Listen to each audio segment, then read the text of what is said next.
শুধু সাইফ উদ্দিন নয়, দলের যে কোনো ক্রিকেটারের কর্মকাণ্ড সন্দেহজনক হলে তার তদন্তে পূর্ণ সহযোগিতা করবে রংপুর রাইডার্স। নিজ দল ও ক্রিকেটারদের ফিক্সিং ইস্যুতে জিরো টলারেন্স ঘোষণা করল ফ্রাঞ্চাইজিটি, জানিয়েছেন টিম ডিরেক্টর শাহনিয়ান তানিম।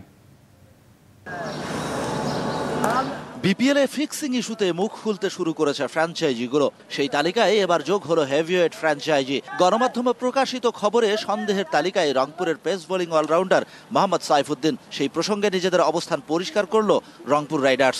আমাদের থেকে কোনো সন্দেহের কোনো কিছু নেই। আমি মনে করি আমরা বলেছি যে বিসিবি বা অ্যান্টি করাপশন ইউনিটের যদি কোনো ধরনের আমাদের পক্ষ থেকে কোনো ধরনের ইনফরমেশন দিয়ে কোনো ধরনের সহযোগিতা করতে হয়, সেটার জন্য আমরা একমত। গেল বৃহস্পতিবার খুলনার বিপক্ষে 17তম ওভারে 2টা ওয়াইড ও সমান নো বল করে আলোচনায় আসেন সাইফুদ্দিন।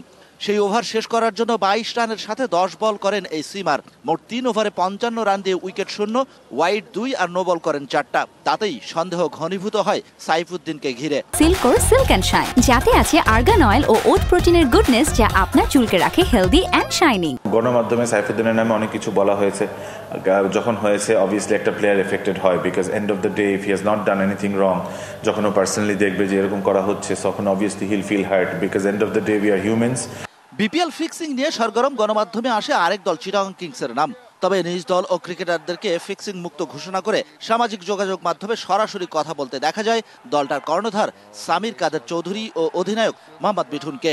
যেসব রিপোর্টগুলো হচ্ছে, কি কারণে হচ্ছে, তাদের উদ্বেগটা কি, আমি এতদিন প্রশ্ন করিনি, বাট এখন এটা আমার খুবই গুরুত্ব জানা দরকার, এগুলোর পিছনে কি কারণ আছে বা কারা আছে। আমরা দুজন এটা নিয়ে ক্ল্যারিফিকেশনের জন্যে আমরা হয়তো বা আইনগতভাবে এটা চেষ্টা করব, কি যা যা করণীয় আছে, বা বিসিবির সাথেও আমরা গতকাল আলাপ করেছি, যা যা চিঠি দিতে ওনারা বলেছে ওগুলো আমরা দিয়ে দিয়েছি। বিপিএল ফিক্সিং নিয়ে যখন চারিদিকে তোলপাড়, তখন বিসিবি বলছে সবকিছু পর্যবেক্ষণ চলছে গভীরভাবে। Shahan Papon, DBC news, Dhaka.